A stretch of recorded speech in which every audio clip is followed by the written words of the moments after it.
Welcome to the 1 Million Years of Joy podcast. I'm Dr. Andrea Benaker, your host, and my intention is to inspire you to find more joy in your life through the stories from our guests and the science on joy and purpose.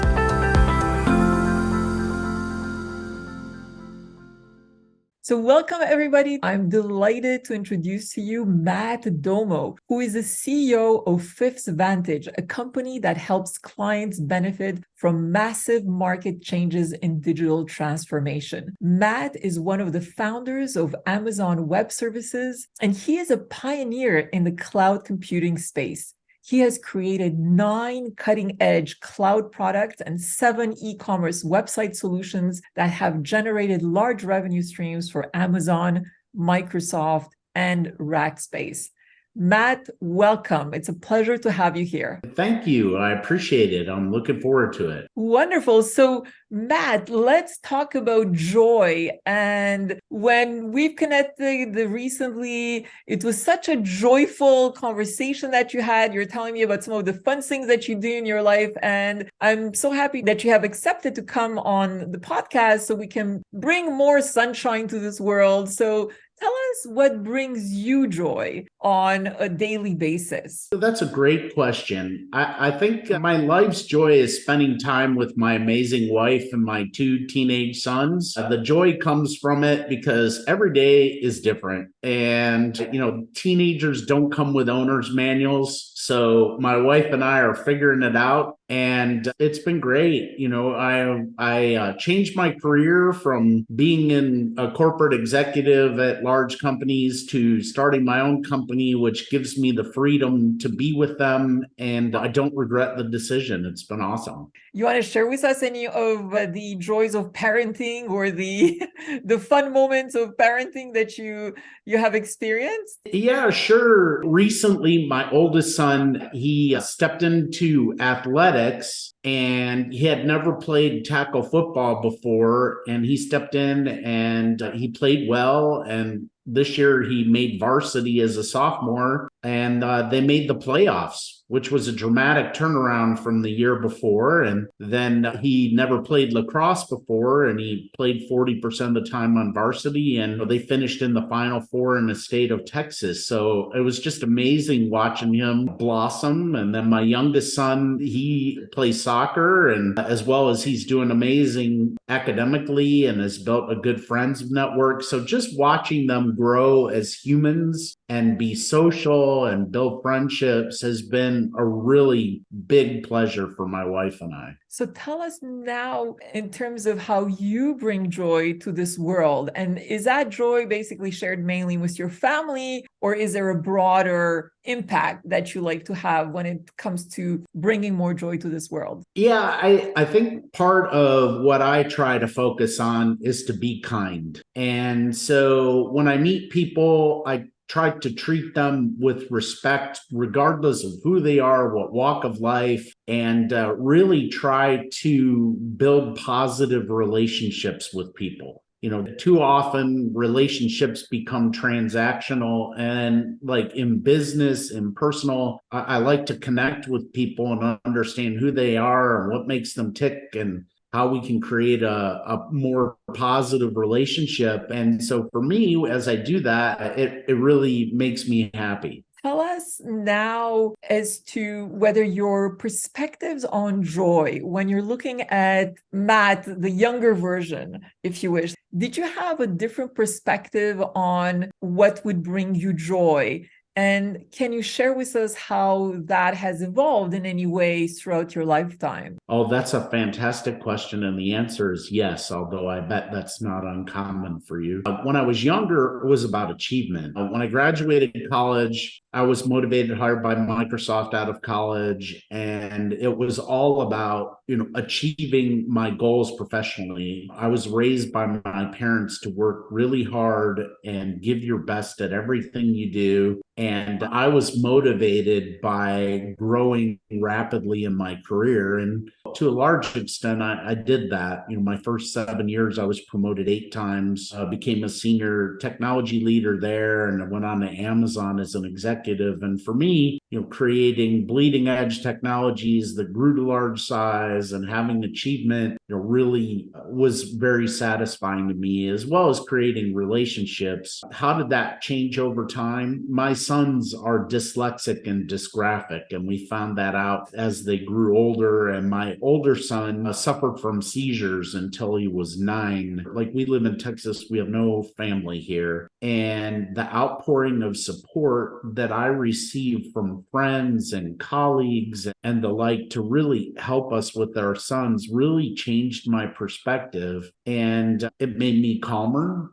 be less frazzled by things that come up, because like I said, it's a journey. Every day is different. And the other side is I'm actually a pretty fiercely loyal person, and I have never forgotten the people that reached out and really helped us. And for me, that perspective brings back to, be kind to everyone. You don't know what they're facing in their life. You don't know how you can impact someone. And for me, it's about paying it forward. And that really changed my perspective. Thank you for sharing also the challenges that I imagine, must have been enormous to have the seizures and both kids with dyslexia and dysgraphic. Tell us about that specific journey, because I'm curious as to what advice you may be able to give to some parents that may be struggling with a diagnostic or a medical condition from their children. And we know we just love our children unconditionally, right? And when something happens, even a cold, a fever, it just creates so much stress for us as parents, because we want them to blossom. We want them to be happy, to have all this energy. What advice would you give to other parents that may be struggling with a similar diagnostic, maybe like your kids, or something similar? That's a great question. I would say there's kind of multiple facets to it. One is to research what's going on your own. Often when you're dealing with medical people, like technologists like myself, we use our own jargon, our own way about explaining things. Unless you're in the medical profession, it doesn't always sink in. And so the internet has a wealth of information. And so one is to really get grounded and really research and build the understanding that you need in your own way to understand what's going on and the challenges facing your son or daughter, and then try to determine how you help them. Often there's not a playbook for this. It certainly wasn't for us. And so researching and knowing, and then figuring out who are good doctors for you to go to, or good professionals. Reach out to networks. Often with these things, I know with dyslexia and dysgraphia, we connected with many other people in the community who faced similar challenges with their children, and building camaraderie and sharing, the impact on you. We often focus on our children, but it impacts the parents just as much. And so building a support network with people in similar experiences, if you can, will really help you, because it's okay for you to be stressed. It's okay for you to not understand what's going on. And it's okay for you to need to reach out to people. And we've built some great relationships with people who will be lifelong friends, and their children are friends with our children. And it's fulfilling, and it actually helps you that, there is a way forward. You can go forward, and it's going to be okay. And, those are just some things that I could think of. So when I think about dyslexia, one person that comes to mind is Richard Branson. On the one side, you can think, oh no, how could it be possible that someone that has such a condition be as successful as he has been and founding so many companies? I was curious to know as to what your aspirations are for your kids, seeing them grow. And now, as you're describing some of the pursuits that they're moving forward with and how exciting that may be, tell us about the ideal, if you wish, adults that you aspire that your kids would grow up to become, and not use any of the dyslexia or any other problems that may arise in life, right, as a limitation to prevent us from moving forward. Yeah, that's a great question, because we did go through it. When we told my oldest son and my youngest son, the first thing we said is, you're not stupid, because they relayed to us that they felt that they were at a loss academically and emotionally. And we read to them and told them, like, look, you're going to see the world in a different way. Things are going to come to you in a way that other people can't see, experience, express. That doesn't make you at a deficit, actually changes the game. We read to them of famous people that have gone to great success. Stars, poets, presidents of the United States have been dyslexic. And, I think what made the most impact is I have several dear friends that are dyslexic, and they're very high power realtors, to our dentist, to a dear friend who started a very successful technical recruiting organization, and we had these folks meet with our sons, they're very good friends, but, express to them the journey they went through. And look, they're successful adults. You can be whatever you want, provided that you're willing to put the extra effort in that it's going to require to do it. And so my wife and I have taken the tact of trying to be positive and encouraging and work through the challenges. At night it's mom, dad, and Google that get them through their whole experience. But we try to encourage them and say, you're doing a good job, keep up with it. And so that's the tact that we've taken. Yes, and the parents ultimately have to become the biggest cheerleaders for their kids, right? And it seems like that's definitely what you're doing. Thank you for that. I appreciate it. And yes, that's the tact that is working for us. Like I said, there's not a playbook for this. With dyslexia and dysgraphia, there's not like a whole huge community for parents. There's nonprofits being started to do that. But you just have to dig in and do what you can to set them up for success. And hopefully along the way they take some of your advice and they go off and do it. And so that's what we've tried to do. So Matt, tell me now about some of the activities that bring you joy in your life. Share with us some fun stories or events that have really brought so much laughter and joy to your day. I enjoy spending time socializing, spending time with friends, doing fun, crazy activities. You work hard, but you also have to play hard from time to time. And so I'll tell you about a recent one. So there's something called the Fool's Roll in Austin. It's modeled after Cannonball Run, the movie. And so I had 3 friends join me, and the premise was you had to buy a car for $2,000 or less. You had to drive in costume to Las Vegas. Along the way, there were 2 challenges they didn't tell you about until the day of the race. And it's timed. And then when you get to Las Vegas, you have to sell the car and bet the proceeds in costume at 1 round of roulette. And then through the weekend, we had dinners and parties with all the other participants. So, my friends and I had a great time. We finished in 3rd. We dressed up as Ukrainian national police who had kidnapped Putin and decorated the car. We modeled it after the Ukrainian national police cars. And we actually got patches for our uniforms and the berets we wore from the Ukraine. And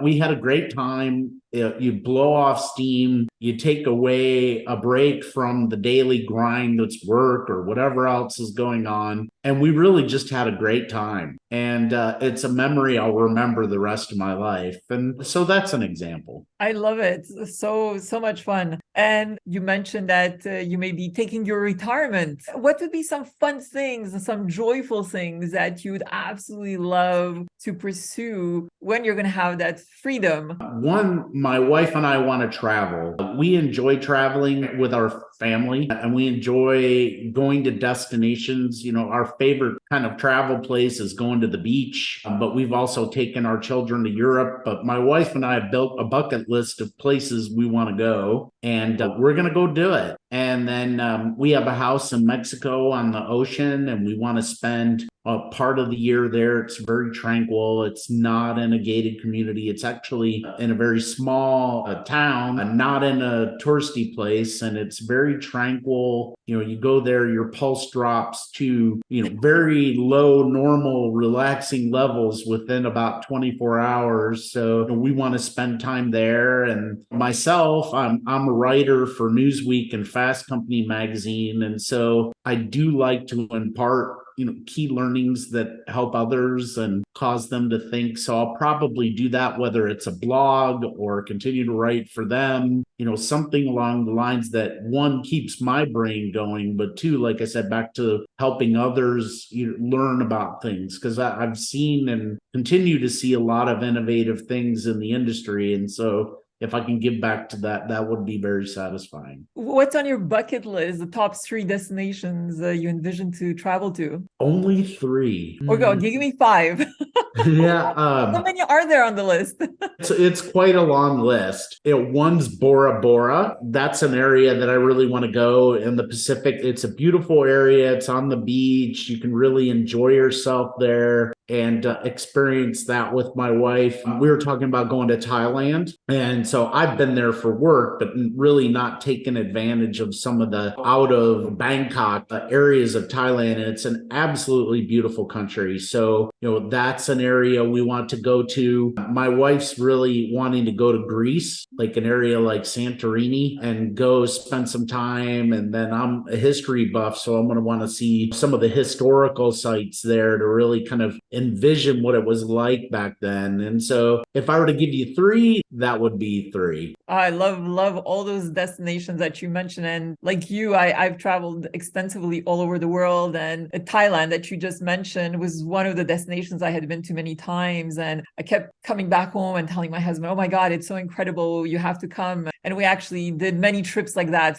from India to Thailand and so many other places where I went there first. And he was really not curious to explore those particularly destinations. But after convincing him, and when we went and spent weeks there, I mean, there's so much beauty to discover in those countries. It's absolutely phenomenal. So I'm happy you're leveraging the discoveries that you've made during your business travel and now expanding the joy to your family, to your wife, because the world is so immense. And I think the more we can immerse ourselves in these unique discoveries, from architecture to history to food, music, it's just so enriching for our soul, for our lives. It really brings a fresh perspective on how we look at life and how important diversity is, diversity in thinking, diversity in accepting others from other countries, beliefs, and so on. So do you feel that your international travel has had a similar impact on you? Absolutely. Like, we've gone to places. One of the things we like to do is what you mentioned: go spend several weeks. Don't go chase the biggest ball of yarn tourist place all over and run yourself till you need a vacation from your vacation, but go to a small number of places and immerse yourself in the culture.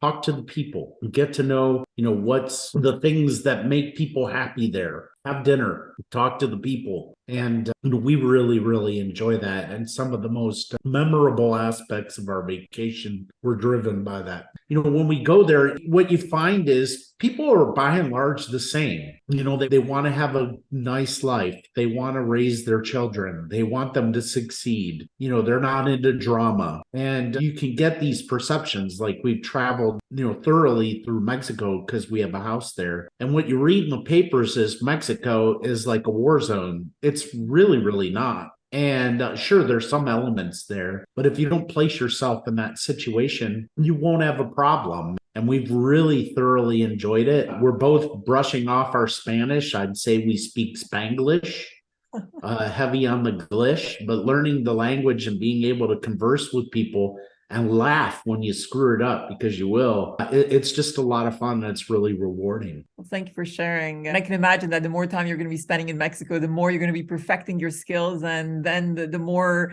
deeper connections you'll be able to make with the locals, which is going to be so much more fun. Absolutely. That's the goal. Would you envision one day maybe moving there, or just living there part of the year? I think we're going to live there part of the year. And the reason why is we have no idea where our boys are going to wind up, right? So most likely they'll be in the United States. And so we'll want to spend time with them. And we really enjoy Austin. It's a great place to live. And we definitely want to keep our home base here and spend time with our friends that are here. And so I think we'll always have the home base here, but we'll be wanderers for sure. So, Matt, tell me what we could all do collectively if we were to bring more joy to this world. My theory is don't cause others to not have joy. Like I said, do your best. We're not perfect people. There's no one that's truly perfect. But when you're interacting with people throughout your day and meeting new people, try to get to know them. And like I said, starts with treating everyone with respect. No one's above anyone else in life. We may think so, but in reality, you're not, because we're all facing the same journey. So take that perspective and really look along the lines of how you can make someone's life better or interact with them or help them have a more positive, enjoyable day. And, as you do that, you don't know how you're going to impact someone. And by the same token, you'll take joy from it yourself, right? Because, you had a positive experience with people. And, what drives us crazy in our busy lives, at least from my perspective, is drama. Try not to create drama. Try to have as many interactions without drama. And that's kind of my theory. So I wanted to ask you about what is your superpower and when did you discover it? I think, being strategically creative. When I was a kid, I was always tinkering with like computers and thinking about it. And I always dreamed of, hey, what would it take to create something that made an impact? And so I think, I've had the honor of being able to build some products from the ground up, at least 6, and several of them went on to make billions of dollars a year. And so I took enjoyment back to the achievement part, but what I took enjoyment from was being on the cutting edge. It's not a clear path. It's unknown. It's foggy. And rely on myself, and more importantly, growing the people around me to do it together and creating something great. And so just thinking strategically and all that. I advise 3 companies now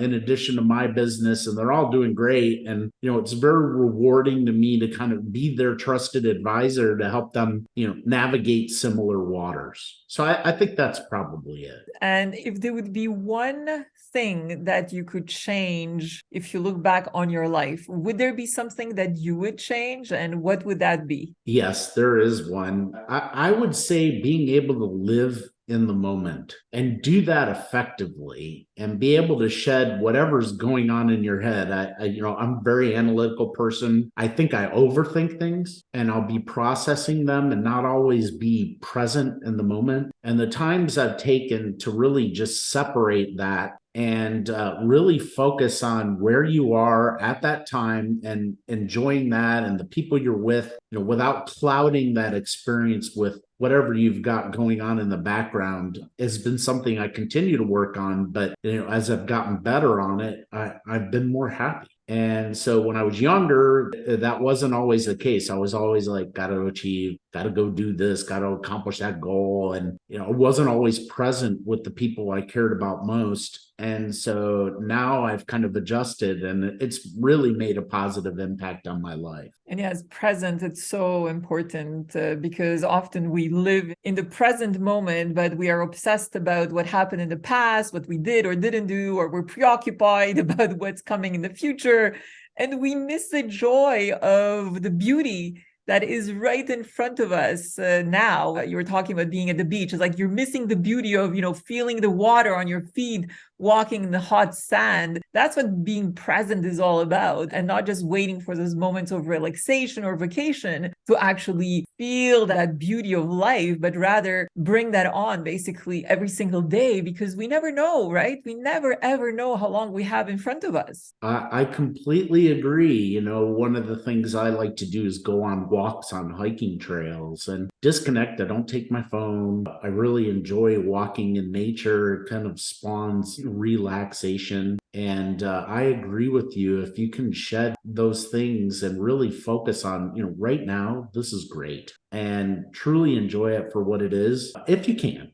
Like I said, not everything's perfect, but, if you can be intentional about it, I think it will make a positive impact in your life. It sure has for me. I'm so happy to hear that you've shared that you like to walk in the forest and in nature. Actually, there's been extensive research on this, and it originated in Japan, and it's called forest bathing. and they analyzed the impact of people actually spending more and more time in nature and what was the impact on their mental health. And the positive correlation is incredible, actually. So when we are experiencing anxiety, stress, if we're just able to get out in nature, nature has such a positive power on us. It can actually just improve our mood and lower our anxiety. And it's like so simple, right? You can walk in a park no matter where you are. You can just go and look at the trees, walk in the grass. It's those simple things that we often forget, and we make life so complicated. And we search for something big to make us happy or to bring us joy. But sometimes it could be those little moments, as you said, without your phone, just enjoying nature, hearing the birds sing, feeling the sun on your skin. As I said, life can be so much more joyful if we just appreciate those beautiful moments. Yeah, thank you. I'll go read that research because it sounds great to go learn. But, I think the way I'd summarize it is, look, it's the experiences in life that you'll reflect on the most. It's not going to be things. It's going to be the experiences and relationships you have. And, if you can create a little getaway several times a week and go out in nature. I mean, I walk in my neighborhood, but it's hilly and I do it to get my heart rate up. But what I really enjoy is walking around on hiking trails in the forest and kind of immersing yourself. Hear the birds chirp, listen to water rushing by. It may not be hot like it is here in Austin. It could be shaded. And you really kind of take the time to go enjoy it. It actually does make a difference, and I enjoy it. One final question. If you were to now look as to where you are moving forward, what is one other thing that you'd actually love to pursue or to do so you can live with no regrets? One thing. I'd like to do more to give back. And so we've been intentional about doing where we can, we lead busy lives, but going off to volunteer and give back to causes or, what have you that are meaningful and impactful to you. We're pretty blessed, we're in a good shape, but there's others that aren't. And so if you can help do that and take the time to do it, that's one thing my wife and I have both talked about extensively, which is, we want to do that. So happy to hear. And indeed, there's so many people in this world that need our help, whether it's just spending time with them, giving them a positive word of encouragement, supporting them in any way we can. It can bring a ray of light to those in need. Yes. So happy to hear that you'll be busy pursuing that with your wife. Sounds absolutely wonderful. Thank you. Thank you. Yeah, we're going to do our best. Great. So, Matt, it's been an immense pleasure to have you with us today. Thank you so much for sharing your wisdom and your stories. And I look forward to staying in touch and hearing more about all the wonderful adventures that you'll be pursuing from your bucket list. Yeah, thank you. I really enjoyed it. As always, our interactions have been really great. And I've enjoyed the time here on the podcast. And I agree. Let's stay in touch. Wonderful. Thank you, Matt. Okay, thank you.